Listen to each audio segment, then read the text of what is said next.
Welcome to Endgame Finance. Today we're talking about Rivian. Rivian has decided to use Tesla superchargers. That's right, Rivian has signed up a partnership with Tesla to use their supercharging network. I believe that's over 35,000 stalls all over the world. And I'm going to explain to you guys right away why this is such a brilliant move. As Rivian is just building out their own supercharging network, they might not have enough customers to use all those chargers constantly because they're still ramping up production. However, now that they're opening up their own chargers to Tesla vehicles as well by adopting this standard, they will have a guarantee that Rivian's own supercharging network is 100% utilized constantly, and this will be a huge generator of revenue, as we'll see later on in this video when we cover how much Tesla is expected to bring in from all this. But the best part for Rivian owners is if these Rivian chargers are occupied by Tesla or GM or Ford vehicles, now they have an optionality to use Tesla's supercharging network that's worldwide, global, and still considerably growing, especially from the subsidies they will get from the US government. We're talking billions of dollars. They will probably double or triple their networks. These are the reasons both stocks have rallied pretty hard. They're up around 5% at yesterday's close. This is pretty huge. And those are the reasons I just mentioned. But let's look at this article for a little bit more detail into this whole aspect of Rivian partnering up with Tesla. Rivian said its customers will be able to access 12,000 Tesla superchargers with adapters in the United States and Canada as early as spring 2024. So they're planning to implement this switch pretty soon. The company, which owns a small network of fast chargers, will also make a Tesla-style charging port standard on all their vehicles starting in 2025. RJ says, we prefer the Tesla connector, which is more compact, and we also see it as an opportunity to leverage the charging infrastructure that they built. And that's basically just saying what I said in the opening of this video, where they will have their customers not have to worry about inaccessibility to chargers. They will not have to worry about, like, a lot of people might not consider buying an electric vehicle just because they don't have an access to these chargers. So a lot of people were maybe hesitant on buying a Rivian truck. However, now that they have the access to the entire Tesla network, they will probably buy trucks. They will buy, these trucks will increase in sales, I predict, drastically. That's why the stock is rallying so much. And this is another brilliant move by RJ and Rivian management overall. Scaringe said Rivian's network will also adopt Tesla standard plugs, opening up a significant revenue stream from Tesla owners using Rivian chargers. The network will become cash flow positive fairly quickly. So as soon as these Rivian superchargers are built out, they'll be available to Tesla owners who will pay some amount of money to charge their vehicles, thus adding more money to Rivian's bottom line.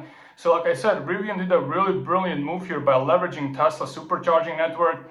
And Tesla is also winning by just taking all these Rivian customers as well that are still unable to access RAN or Rivian's chargers. So it's a win-win for both companies. Both companies really made a good decision on this. They made a really good deal.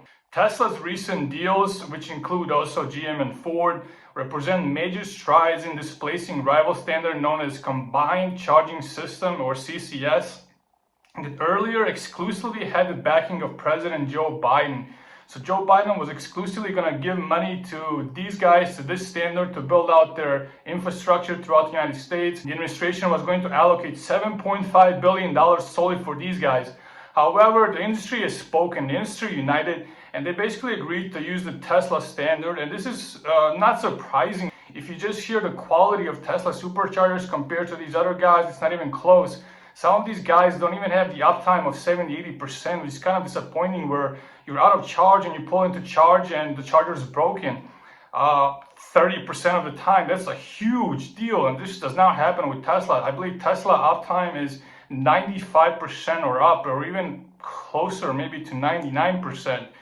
So Tesla is reliable, and industry decided to go with the more reliable system. That's pretty much it. There's no collusion, there's no backdoor deal makings. The industry just wants better quality. Now this year is also a huge piece of information. Services and other revenue, which includes the fees from using Tesla superchargers, made up around 10% of Tesla revenues in the last quarter. Now that's pretty striking, guys. Think about it, as all these other guys joined the standard network, GM, Ford, Rivian, Hyundai, and probably others. Tesla will probably have around 20% of their revenues just come from these superchargers with extremely high margin. So these do not really require that much investments. They just have to be deployed, and they will be deployed using government money. So deployment will be free for probably 100 or 200% increase in the network. They will just be bringing in straight cash. I expect these guys to even do around 20 to 30 billion dollars in revenue just from these chargers in the next 12 to 16 months. So this is a huge deal for Tesla. This was a brilliant move by their management, and this will really positively impact their bottom line. Lastly, I want to give you guys a comparison between Tesla chargers and CCS chargers. We can see they're pretty much in the same place all over the United States. But this is Tesla compared to everyone else here. So Tesla is basically beating out everyone. Tesla is the industry standard because the industry did not keep up pace with building out their chargers.